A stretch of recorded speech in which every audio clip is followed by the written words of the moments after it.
10.2 notes, law of cosines, page 3. So before we start this, first thing I'd like you to do is check your calculator. Make sure it's set to degrees. Everything is going to be thrown off here if you are in radians.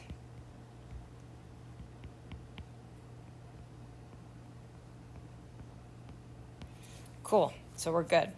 So let's take a look at what we have in example 2. So I know it said draw a triangle. With everything labeled correctly, A, B, and C, I really don't take the time to draw triangles on these. Okay, so I have angle A, sides B and C. So the first thing I'm going to do is find side A. So I'm going to set up my law of cosines this way. A squared equals B squared plus C squared minus 2BC times the cosine of A. I have all of those pieces. So A squared is going to equal 16 squared plus 12 squared minus 2 times 16 times 12 times the cosine of 80.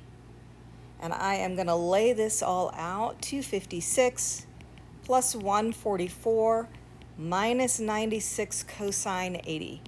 And I want to point out that a lot of times we see the numbers 256 plus 144, that's great, that's 400. We see the minus 96 and we want to combine that, but we forget that this 96 is attached to the cosine 80. Those need to get multiplied before those can be subtracted from the 400. Okay? 2, why did I write 96? That should be 384. Fix that. It's already thinking about what I was going to say next and just making stuff up. Okay. So we got 400 minus 384 times the cosine of 80. And I'm really not going to go by parts more than that. I'm going to crank all of this stuff in. At the same time, I get A squared is 333.32. Notice I'm carrying that out to 2 decimal places. Once I solve for A, and that should be an approximately equal, that was rounded.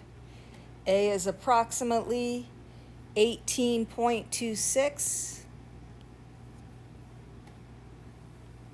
or 18.3. I'm going to go ahead and go to one more decimal place than I was originally given. Originally I had B and C as whole numbers, so my A is going to go one more place and to the tens place.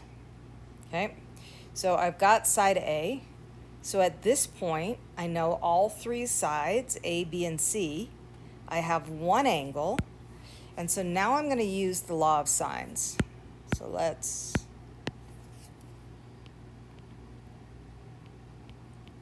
change colors here. And I know that I've got angle A and side A. I've got side B and side C.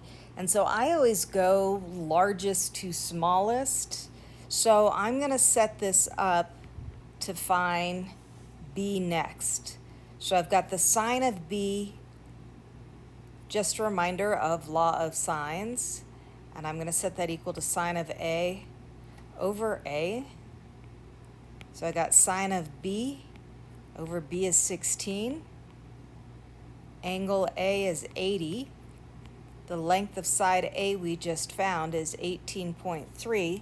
One of the things I want to remind you is that bigger angles are always opposite longer sides. And so I know that my angle B should be smaller than 80 because the side opposite it, that 16, is smaller than the side opposite that 80 degrees, that 18.3. So we are going to multiply by 16 on both sides. So I got the sine of B is 16 times the sine of 80. all over 18.3. So B is the inverse sine of that. I'm not going to write that all out. B is approximately 59.6 degrees. So now I have all three sides. I have two of the angles. I need to find that third angle. And I've got angle A and angle B, so to find angle C, you know what? Let me shrink this up a little so I can stick it underneath here. There we go. Okay, so angle C, we know that the three angles in a triangle add to 180. I know that angle A is 80, angle B is 59.6. We subtract both of those from 180 and I get angle C is 40.4 degrees. And that's it. I started with two sides and an angle.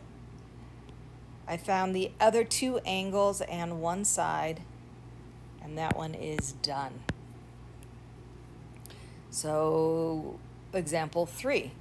Exact same thing, but this time we've called the triangle alpha, beta, gamma. We've got the angle beta, so we're going to set this up as b squared equals a squared plus c squared minus 2ac times the cosine of beta. A is 10, c is 20, A is still 10, C is still 20, and we got the cosine of 150 degrees. Again, I can add these two pieces.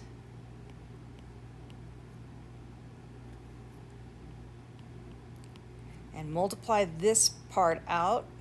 I cannot subtract the 400 from the 500 because that is being multiplied by cosine 150. And that has to happen first.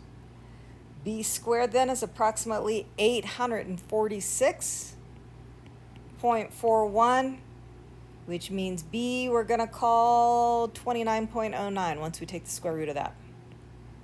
Notice that none of my sides were labeled with any kind of measurement, so I'm not worried about that right now.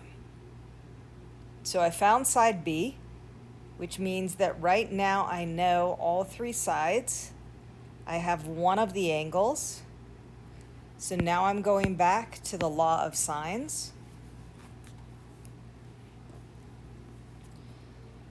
And let's see, we're going to find the next biggest angle.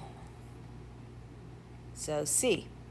We're going to go sine of C over side C, which is 20. And the sine of B, which is 150, over the side length B, which is 29.09. So the sine of C is 20 times the sine of 150, all divided by 29.09. We take the inverse sine of that, and we get